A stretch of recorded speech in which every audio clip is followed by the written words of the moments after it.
in 2016, there was what was called the Declaration at Dumfries, and that was also the Prince of Wales, who, with others, 250 corporations and people came together to distill what they thought the 10 most important things were. And these were to do with environmental impact, to do with sustainability, to do with fashion ethics and farmer payment and regional sustainability economically. So those, and anybody can sign up to that. You can say, I believe in this, but I will do this. So it's not a belief, it's actually what I will do. And then, so that's carried on. And now the EU have just had what's called the Great Green Washing Machine paper written by two women who were asked to do it, and one of them has helped write another book on the same kind of topic. So what you begin to see is that this is a closer and closer questioning of, is my fashion really necessary? Is my fashion being created at the expense of other people's livelihood?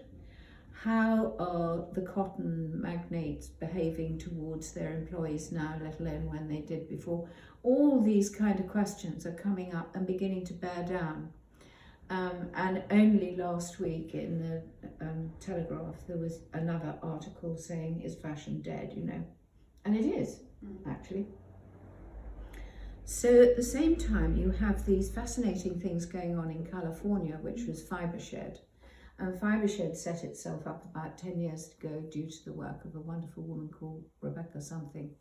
And so that has gradually spread globally, where what they want to do is to work soil to soil, so that what you take out of the soil, in other words, the sheep, the wool, the growth, will then get given the right payment by people, which will attract the right kind of designers, which will then get put into an economic solid base and then go back into the earth as spent material, however that spent material is. So I think this is all incredibly interesting, because it just happens to chime with what I have explored over the last 20 years. And you think, gosh, well, that's rather intriguing. Is that because there is a purpose? And so I then started looking at myth. A lot of my pieces go back to myth and legend and that kind of thing. And one of the first pieces I did that I was really happy with was Jason's Golden Fleece, which was on show with Pure 2 or 3 years ago. And so I started this poem, and then I realised that nobody would understand a word of it unless I did some clues. So week by week, Sophie patiently, I sent her the clues and she stuffed them up on Instagram. And so I think what I'd better do is just give you a bit of a clue to the clues, and then I'll read the poem. Is that okay? Brilliant. So one of the things that I found out recently, because so that was a lovely excuse to go onto the net and explore. I love exploring topics and getting deep into a subject. Go down rabbit holes. And go down plenty of rabbit holes. So it's not unusual for Greek myth to be based on reality. And then the reality gets expanded or lost, and the myth takes off according to its own culture. So it transpires that thousands of years ago, the Svaneti tribe, which lived in northern Georgia, which was then known as Colchis, were what were called placer miners. And placer miners were those that mined for gold in areas where the deposits of gold had come down the rivers and were lodged in the sandbanks. And so how did they pan this?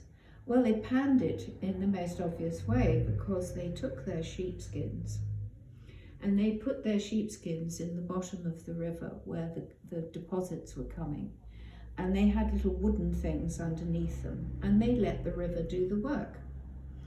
And so when they took the fleece out, it had lodged in its curls and its locks, whatever it was, the very little tiny bits of gold that they wanted to be able to keep for themselves. And so all they had to do then was to wash it to free up the little deposits. And there it was. So that was the core of truth behind Jason's golden fleece, because it had caught enough gold to be golden. But even more interestingly, although the Svaneti tribe doesn't really exist anymore, Georgia does, and that area does. And there are still people who pan today according to those methods. I think that's absolutely wonderful. That's incredible. So, clue 2, Viking period we go on to, which is all the Vikings travelled enormously. They went to the Americas, and they did it all with these square-rigged, one-sailed ships, and the sails were made in strips, and the strips were woven from their double-coated island sheep, who like big dogs, very small. And so they would have to travel from island to island during the spring months and collect the fleece. And the way was they were not shorn, they were rude, and that meant plucked. So they had to go through this plucking, because that was when the fleece had come up, it had risen from the back of the sheep, so it was already beginning to come free. And all they had to do was to tug it off and take it away. So this was women's work. And the women's work was all through the winter. They would then spin. And they would spin the undercoat, which was split from the overfleece. And with the two coats, they would spin differently, so that one was what's called S-bend, which is clockwise, and the other one is Z-bend, which is anti-clockwise, so that when you put the two singles together, you get a double plied, and this is true today of all spinning. But what they did was they tightly spun the outer and they loosely spun the inner, so that when they had been put together and woven, they actually melded, so that the felting occurred of both singles, and you got a tighter, closer weave than you ever could in any other method. So it took 400 women in the villages to produce one sail over about 4 years. So when you think about this and a sail would last for 50 years. So when you think about this, it was a kind of an act of complete confidence in their own future, that they could produce this material that would last, that would be able to be put together for sails, and off they went to the Americas and to Great Britain and all the Scottish places and so on. And I think that's fairly amazing. They reckon there are about 2 million sheep at any one time, that in all these Hebridean and Faroe Islands and Iceland and all the rest of it. So that was clue number 2. The next thing is that black gold was the name given to sheep droppings. Okay, so black gold was called black gold because it was alternated with the arable crops on the downs in Sussex and in a lot of other places too. So the transhumance was that the sheep would be taken down in the spring or the summer, and they would then have been shorn. Yes, they would be shorn, and at that point they would be allowed onto the arable land, and they would dung it. Okay, so they would dung it with their feet, and they would dung it by dropping the droppings, and so therefore it was black gold. And then they would go back again and spend the winter up in the weald. And then the next thing is they would not be rude, but they would be shorn by being swum upstream to the local markets, so that their fleeces were quite clean by the time they arrived there. And that was what happened there. So that was all that bit. And then there is, of course, there is all the collection of dye materials. So you had ships going in the medieval period, and before that going far to the Marco Polo route and picking up pigments that were not known in the West, in the European countries, and also murex from the sea. So that was the purple for the kings. And only certain people could wear certain colours. It was a very quickly visible way of seeing your social station, you see. So if you're a peasant, you wouldn't be allowed to wear royal blue because you wouldn't have access to it. And all the secrets that went with this was then passed down through from wise woman to wise woman, from one family to another family. And interestingly, it's only now that they're discovering some manuscripts that were written in the 15th century describing the recipes that they used for these various things, which again I think is absolutely amazing. So, and then there is the period of the shroud in England, when the plague had caused an enormous number of deaths and the economic situation was very low. So instead of being allowed to import linen from France, which was the favoured kind of shroud to aim for, there was a law passed which was that you had to have a woolen shroud, and that was a way of propping up the wool industry and stopping the import situation, and it saved millions and millions of pounds during the time that it was actually done. And there is a wonderful woman down in the West Country in Devon called Yuli Son, and she produces shrouds from her own Dartmoor sheep, and she produces her own sustainable coffins for people, and they're really beautiful, beautifully done, and she particularly does them for children. And I think that's a wonderful thing to do as a gift. And the last clue is about the return of the golden hoof, which is this idea of the gold being in the hoof of the animal that is returning to the soil, what it's used.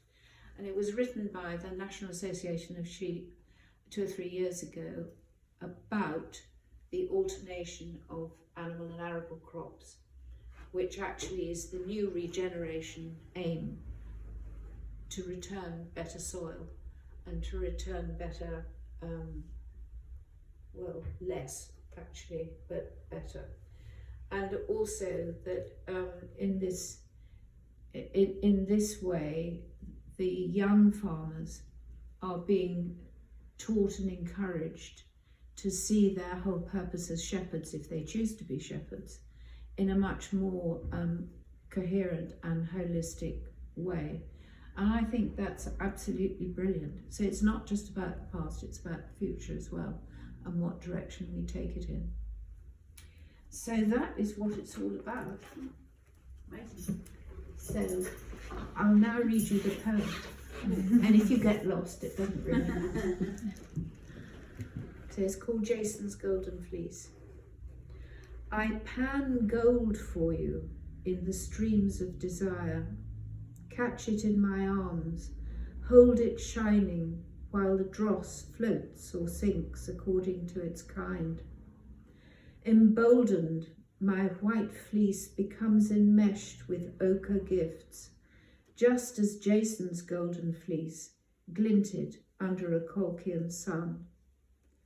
I am sea smuggled in square-sailed ships as payment far away against spices and precious pigments.